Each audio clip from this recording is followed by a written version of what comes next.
Well, in 2018, Antonio Brown, who is still on the Steelers at this point. Yeah. And like we said earlier, you were there when he first got theirs, and you Yeah. guys had your relationship. Did you continue your relationship with Yeah, most Antonio definitely. after you left the team and Absolutely. everything? Okay. Absolutely. Well, he gets into an argument with Big Ben. Mhm. And then Was it an argument or like a Cold War? I'm not sure. Yeah, yeah. Because it was something. the details are fuzzy about this, right? They are. It's not As like players, we're a little like yeah. I'm a little everyone's closer secretive about it and Yeah, everything yeah. else like that. Yeah. He ended up skipping some practices leading up to week 17. He gets benched. Yeah. And he basically says at that point he wants to be traded and everything else like that. Yeah. Now, after that, you actually made some statements about Ben. Oh, yeah, most definitely. And this is what you tweeted. You said, all right, I'll end the mystery. B's racist. And Antonio Brown is black.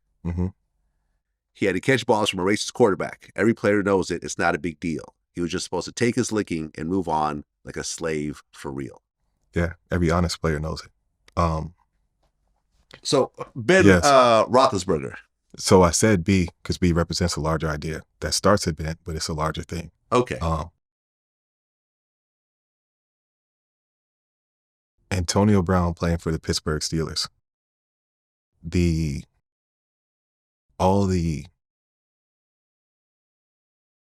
So I'm trying not to make this my point of view, but like the negative attention, the people talking down on his name, the people saying he's a diva, a guy that he's not, where's that coming from? It hurts, it kills when it's your own fan base. The same fans, the same team, the same people that you are performed for and supposed to, and even your quarterback, like supposed to have your back and be tight with. It's just like, what if they're not there for you? And I like that when I wrote that tweet, I put myself, because it started, if you see the tweets before it, it started with like an impassioned defense on behalf of Antonio Brown. Because like you said, it's kind of murky what those details are. This is an issue between two men, between two players, two football players, but we're only hearing like one's bad, one's wrong, like one's tripping, and the other one's just like clearing this. It's between two people.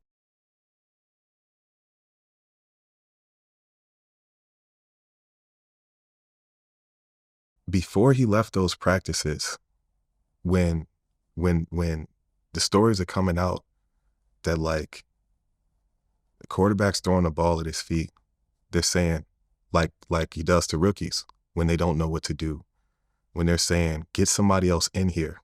And Antonio Brown's I don't know how many time Pro Bowler. He's number 2 in the top 100 in the entire NFL next to Tom Brady. Get somebody else in here. They're in film sessions and he's being like berated by his quarterback, by that same guy. It's just like, who has the power to demean his own teammate? Who has the power to like, okay, to stand above the team? We know there's quarterbacks, and to stand above the team and say, okay, this is how I want things to go, or to like, honestly, I don't know how else to say it, like to have a football in his hand and say, I control whether you get this ball or not. Like, I control where your career goes and not. This is something that wasn't just with Antonio Brown. Le'Veon Bell spoke to this when he was leaving Pittsburgh. It's hard to be a hero in a city that treats you as a villain. Where he said when he was talking to the Jets, he kept going like this, where he felt like he was placed on the same level. Where coming from Pittsburgh, there was kind of like a little bit of this. It's like, to Emmanuel Sanders, for offensive players in the city of Pittsburgh, feeling like, what does it take for us to be held in the same respect or the same regard as just like other players on this team? It seemed like there was something going on that didn't have to do with football, that had to do with a personal placing and positioning. And I was saying, who has the power to do that? And without disclosing too much, afterwards I said, B's not racist, just like AB's not a dirtbag. It's not about any person or anything being racist, that was the word, that was the shape. I draw shapes, all right, to wake people up enough to say there may be more here going on than what meets the eye, than what we're being told. If it's two men, how does one get away scot-free and the other one's an issue? And to this day, Antonio Brown's whole story, he pissed his own career away. It was all fucking him. It was all him. Now, when he came in 2010, I'm the Steelers starting running back. What our relationship was, big brother, little brother. I could really get teary. That's my little bro, man. Like, for real. And so if the entire world turned on this man, nigga, I won't. Even on some like Chicago, some street shit and street code, at what time I'm gonna fucking switch up or get brand new? If he don't have no protection in this world, then there may be one person still, number 34 on the Steelers, that first put his arm around him in the first place. Nah, man, my dude didn't do this on his own. But who's gonna say that? If there's a narrative in the sport, in the game, that protects one and leaves the other, okay, where's his defense coming from? From the time I was a kid, man, my friend Pablo Shukin getting picked on, kids on the bus, I'm like, if you're gonna pick on him, play with me. I've always been a protector. I've always been a defender. Like, and I'm seeing not just my fucking friend, maybe my best friend, not just my close friend, but a brother, a guy I went to war with, and literally one of the best players of our generation, literally maybe the best player of our generation. How did he just did himself? He just stopped showing up to practice for no reason. He loves playing football. He just stopped showing up to practice for no reason. Like, something happened. And so you take a receiver whose job to receive, he picks the ball up and throws it back at his quarterback. Why did he do that? What's really going on? And this is something I've felt and experienced from Ben that other people have. Like, this isn't nothing new, but it keeps getting pushed away and it keeps getting buried. It's just like, all right, what about us? And so, like, yeah, that was like this, that was a defense, man, for like my brother. And it's like, I'm not gonna lie, like, at that time, the way he was getting dogged out, that tweet like shifted a lot. Like, it kept some of the heat and that narrative off of him to be like, okay, what if we're not in Pittsburgh? What if we don't work at that facility? What if there's more to the situation than what meets the eye, than what we've been told? Then what? And so that was just a statement to this, like, yo, there's more going on. And I canceled racist and racism because it's like, I said B because B is an idea. You know what I'm saying? And that's the funny part. I never wrote Ben. I didn't say that man's name. I never wrote the last name. I put B because B is an idea. If your team, but his first name happens to start with the letter of course. B, I know. and I'm you're just talking about the situation. Right. No, of course. But I'm just like, if the idea is if the same place that's supposed to have you doesn't have you, then yeah, AB's gonna want to get gone. Why is he trying to get out? Trying to get traded away from the Steelers. Mm-hmm. If the same place that's supposed to have you doesn't have you, why is he getting gone? Why is Le'Veon leaving? Like, why? Like, what's going on? And it's just like, that's one of those things you can't or not supposed to speak to. But like, that shit really got out of hand. Okay, well, Ben Roethlisberger was the quarterback before you even arrived to Pittsburgh. Yes. And the whole time you were there, he was the starting quarterback. Yes. So let's talk about rough ideas or whatever else. Have you personally, dealing with Ben, seen any racist moments that you were like, kind of like, huh? Yeah. So to answer your question, both ways, there's no way I would put that label R on a person, on a thing, and say he's this, because that's a harsh thing to do. You ask me if I experience placism and levels like this that can feel like the R word? Hell yeah.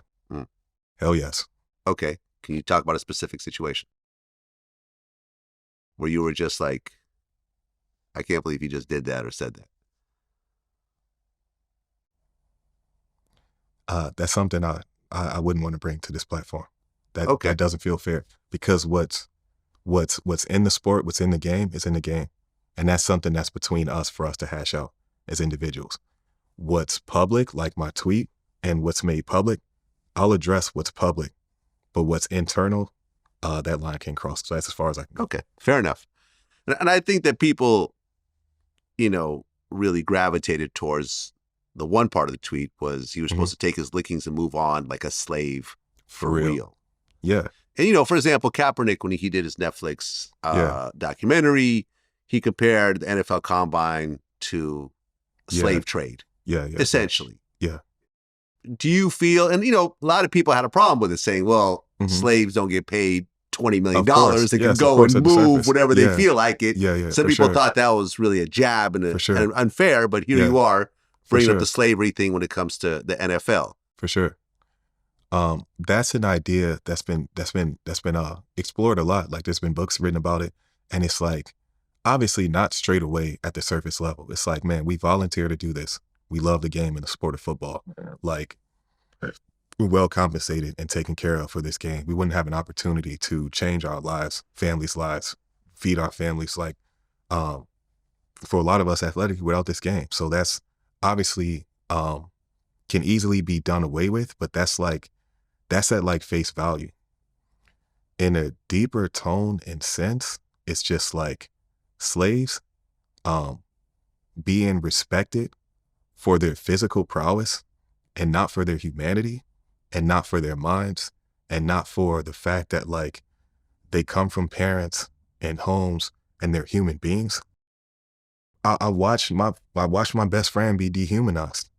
Like I've myself felt like, I'm being for real, where a lot of this has to do with, we're both football players, we're both teammates. What's the difference between me and a quarterback? He throws the ball.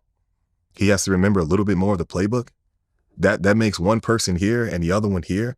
It's just like in the way you're treated, in the way you're dehumanized, in the way you're disregarded, in the way you're a physical specimen, like in the way your family don't matter outside of this Christmas party. Like, hell yeah, there's a bit of that. And so that idea has stuck around and been explored for reasons. And it's not, for somebody that's not, even not intellectual or not trying to look at it other than a deeper sense. If you just want to eat popcorn, drink beer, watch football, go ahead and do that. That's fine. But like, if Devontae's perfect hit on Antonio Brown, if he gets hit and goes black and has to wake up in a hospital bed and see his lady and have to remember what his lady's name is, that he could have not woke up, it's just like, yeah, he might care in his human about how he's being treated on a team. So it's just like, when I didn't show up that game, it's just like, yeah, my humanity matters too. Because if my humanity is not respected, I can't even go out here and give my ACL, give my scapula, give my AC joint, give left index, fucking left pinky, fucking left L4 toe, lower back. I couldn't give myself my shit to this game if I know I'm not being respected at a base level. So like, yeah, that's there too. I mean, unfortunately, it's like that through all of entertainment and all of sports. You know what I'm saying? At the end of the day, whether you're a rapper, a singer, a football player, a baseball player, football is dangerous. Basketball. Well, yeah, football is probably, really you're right. dangerous. Football is the most dangerous out of all the ones that I mentioned. Really dangerous. Except for maybe being a rapper. Yeah, that's 2024. Yeah, that's different. Yeah, no, you ain't lying. You know, football players aren't getting shot by an opposing team because, the rivalry is getting a little intense. No, you're right. And rap. Football and rap. Right. Too much dangerous sports, for sure.